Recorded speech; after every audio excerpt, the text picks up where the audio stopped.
नमस्कार दोस्तों, RRB NTPC का एग्ज़ाम डेट आ गया है और किसी भी एग्ज़ाम को देने से पहले उसके प्रीवियस ईयर के क्वेश्चंस को देखना बहुत ही ज़्यादा इम्पॉर्टेंट होता है क्योंकि बहुत से क्वेश्चन रिपीटेड होते हैं। इस वीडियो में हम आरआरबी एनटीपीसी के पूछे हुए प्रश्नों को देख रहे हैं। आप देख रहे हैं एमआर स्टडी पॉइंट, जहां आपको मिलती है एग्ज़ाम ओरिएंटेड तैयारी, वो भी कम समय में। चलिए अब स्टार्ट करते हैं अपने इस नए टॉपिक को। पांचवा टॉपिक अनुवांशिकी यानी कि जेनेटिक्स। 64 नंबर, सामान्य मनुष्य में कितने जोड़ी अलैंगिक गुणसूत्र यानी कि ऑटोसोम्स होते हैं? ए 22, बी 44, सी 1, डी 23। इसका आंसर ऑप्शन ए 22। मनुष्य में 23 जोड़ी गुणसूत्र अर्थात 46 गुणसूत्र पाए जाते हैं। इन 46 गुणसूत्र में से 44 यानी कि 22 जोड़ी गुणसूत्र पुरुष एवं स्त्री में समान प्रकार के होते हैं, जिन्हें अलैंगिक गुणसूत्र कहते हैं। पुरुष में शेष 2 गुणसूत्र में से एक गुणसूत्र छोटा तथा दूसरा बड़ा होता है। उन्हें क्रमशः X और Y गुणसूत्र कहते हैं। स्त्रियों में शेष दोनों गुणसूत्र एक समान के होते हैं। इन्हें XX गुणसूत्र कहते हैं। इस प्रकार पुरुषों में कुल 44 प्लस XY इक्वल टू 46 तथा महिलाओं में 44 प्लस XX इक्वल टू 46 गुणसूत्र होते हैं। ये दोनों गुणसूत्र लिंग का निर्धारण करते हैं, जिन्हें लिंगी गुणसूत्र यानी कि सेक्स क्रोमोसोम या एलोसोम कहते हैं।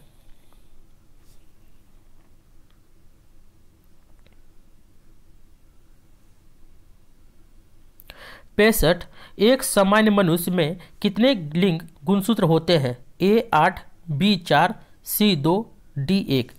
Answer option C 2। स्तनधारी जीवों, जिनमें मनुष्य भी शामिल है, में लिंग गुणसूत्र 2 होते हैं, X गुणसूत्र और Y गुणसूत्र। पुरुष में एक Y और एक X गुणसूत्र होते हैं, जबकि महिलाओं में 2 X गुणसूत्र होते हैं। दोनों लिंग गुणसूत्र एक साथ एक व्यक्ति के लिंग को परिभाषित करते हैं। लिंग निर्धारण मुख्यतः पिता के XY गुणसूत्र द्वारा ही होता है, क्योंकि माता में XX दोनों गुणसूत्र समान होते हैं। गुणसूत्र या क्रोमोसोम सभी वनस्पतियों व जीवों की कोशिकाओं में पाए जाने वाले तंतु रूपी पिंड होते हैं, जो आनुवांशिक गुणों को निर्धारित व संचारित करने के लिए जाने जाते हैं। हरी मटर का वैज्ञानिक नाम क्या है? ए पाइसम स्टाइवम, बी पाइसम स्टाइवम। यहाँ ए और बी दोनों सेम ऑप्शन दिया गया है। सी ट्रिटिकम एक्टिवम, डी जी मेज। इसका आंसर ऑप्शन ए पाइसम स्टाइवम। हरी मटर का वैज्ञानिक नाम पाइसम स्टाइवम है। ट्रिटिकम एस्टिवम गेहूं का वैज्ञानिक नाम है और जी मेज जौ की वैज्ञानिक नाम है। 67, निम्नलिखित में से कौन से गुणसूत्र लड़की के जन्म के कारक होते हैं? ए XY, बी XZ, सी YY, डी XX। इसका आंसर ऑप्शन डी XX।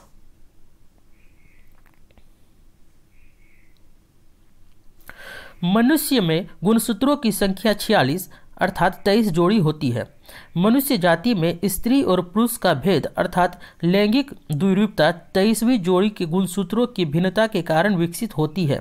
इसलिए 23वीं जोड़ी के गुणसूत्रों को लिंग गुणसूत्र कहते हैं। माता पिता से जिस संतान को XY गुणसूत्र मिलते हैं वह पुत्र बनता है, और जिसमें XX गुणसूत्र मिलते हैं वह पुत्री के जन्म का कारक होते हैं। यहाँ XY गुणसूत्र पुत्र के लिए और YY स्त्री के लिए। 68, निम्नलिखित में से कौन सा ग्रेगर मेंडल के वंशानुगति सिद्धांत के अंतर्गत नहीं आता है? ए पृथक्करण का सिद्धांत, बी प्रभुत्व का सिद्धांत, सी स्वतंत्र वर्गीकरण का सिद्धांत, डी बायोपिक्स का सिद्धांत। इसका आंसर ऑप्शन डी बायोपिक्स का सिद्धांत। मेंडल के वंशागति के नियम को आनुवांशिकता का नियम कहते हैं। इस सिद्धांत के अनुसार एक पीढ़ी से दूसरे पीढ़ी में लक्षणों का स्थानांतरण होता है। मेंडल ने यह प्रयोग मटर के पौधे पर किया था। मेंडल को आनुवांशिकता का जनक कहा जाता है। इनके नियम में प्रभाविता का नियम, पृथक्करण का सिद्धांत तथा स्वतंत्र वर्गीकरण का सिद्धांत शामिल है। बायोपिक्स का सिद्धांत इसके सिद्धांत में शामिल नहीं है।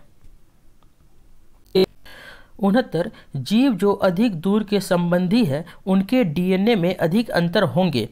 इस विचार के आधार पर निर्मित दृष्टिकोण को क्या कहा जाता है? ए. आणविक जातिवृत्त, बी. संरचनात्मक दृष्टिकोण, सी. डीएनए अध्ययन, डी. कायांतरण। इसका आंसर ऑप्शन ए आणविक जातिवृत्त। आणविक जातिवृत्त मॉलिक्यूलर फाइलोजेनी का प्रयोग डीएनए विश्लेषण और प्रोटीन संरचना के आधार पर जीवों के बीच आनुवंशिक रिश्तों को निर्धारित करने के लिए किया जाता है।